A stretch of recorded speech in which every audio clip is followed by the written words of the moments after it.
অখিল গগৈৰ পত্নী বুঢ়া হৈছে। অখিল গগৈৰ পত্নী বুঢ়া বেটি তই আমি কি কম বয়সীয়া ছোৱালীৰ কথা কোৱা। কোনো একজন জোৱান পত্নী মাত মাতা আমি মাতিম। মই তেতিয়া মাত মাতিম।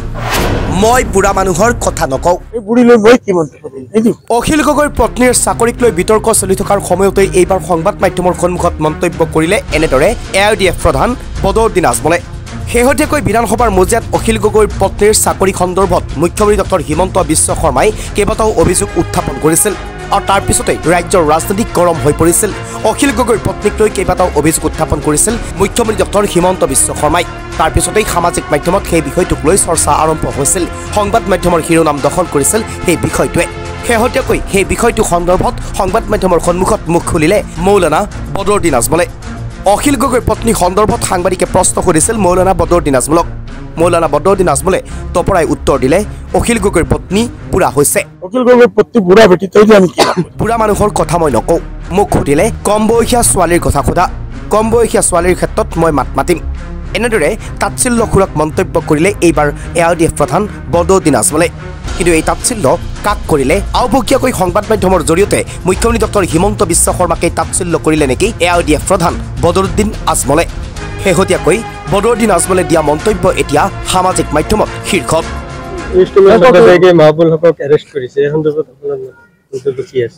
আমাৰ একো মন্তব্য নাই ভাই। কানুনে তাৰ কাম কৰিব।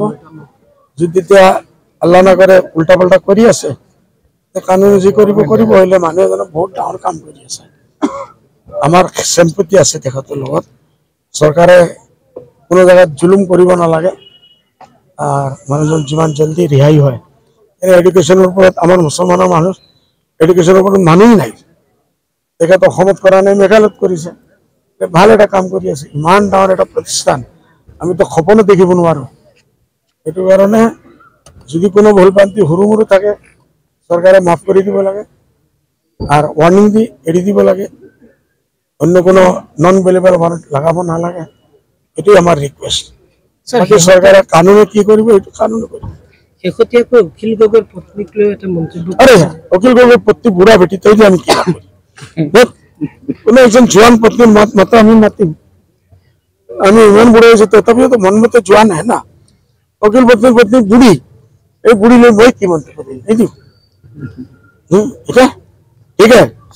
আপোনাৰ APSC বা অন্যান্য যিবিলাক কেলেংকাৰী আছে যিবিলাক মানে বিজেপিৰ নেতাবিলাকৰ কৰিবৰ কাৰণে আচলতে সদনত অখিল গগৈ আৰু মুখ্যমন্ত্ৰী এটা প্ৰি প্লেন মুখ্যমন্ত্ৰী নেকি যে এইটো ইছ্যু ডাইভাৰ্ট কৰিব কাৰণে? প্ৰি প্লান এইটোতো ক্লিয়াৰ খাটাং। অখিল গগৈ আজিকালি যে বিভিন্ন মিটিং য'ত গৈ কৰি আছে চব ফাইনেন্স বাই হিমন্ত বিশ্ব শৰ্মা। অহা ইলেকশ্যনৰ কাৰণে কাম কৰি আছে। এই মানুহবিলাক UDF নাযাওক, কংগ্ৰেছত নাযাওক, বিজেপিত নাযাবই। অখিলে লগাই অখিলে কিছু দুই চাৰটা জিত যদি জিতিয়া আনে আলটিমেটলি গৈ হেল্প হ'ব কাৰ বিজেপি। সেইটোৱে আচলতে বাছ গেম পলিটিকেল গেম এক প্ৰকাৰ বিজেপিৰ হৈ কৰি আছো। বিজেপিৰ নামে মুছলমানৰ ভোট যদি এটি কাটিব পাৰে আলটিমেটলি লাভ পাব।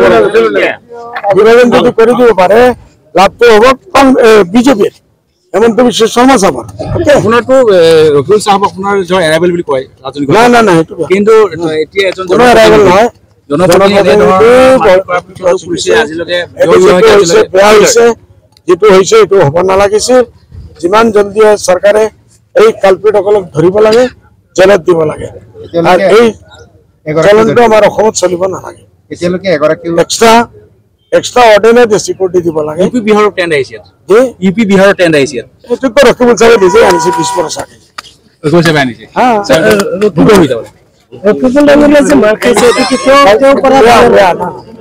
এইটো বেয়া হৈছে। এইটো আমি নিন্দা কৰি আছো, গৰম দি আছো। এইটো হ'ব নালাগে। এজন মানুহে 20 বছৰ আগে পাছ কৰিছে, 25 বছৰ আগে পাপ কৰিছে, ট্ৰেইন লগাইছে। এই ট্ৰেইনটো এতিয়া তেওঁ মানে উচিত শিকি পাইছে। তেখেতৰ চেলা চামণ্ডা সকল তেখেতৰ স্কুলৰ পৰা ট্ৰেইনিং লৈছে। এতিয়া তেখেতৰ ওপৰেদি মাৰি আছে, এইলে বেয়া হৈছে।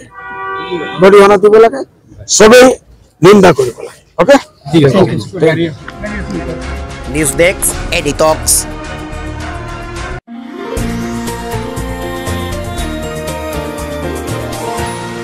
এনিটক্স, সোঁতৰ বিপৰীতে ৰাইজৰ স্বাৰ্থত।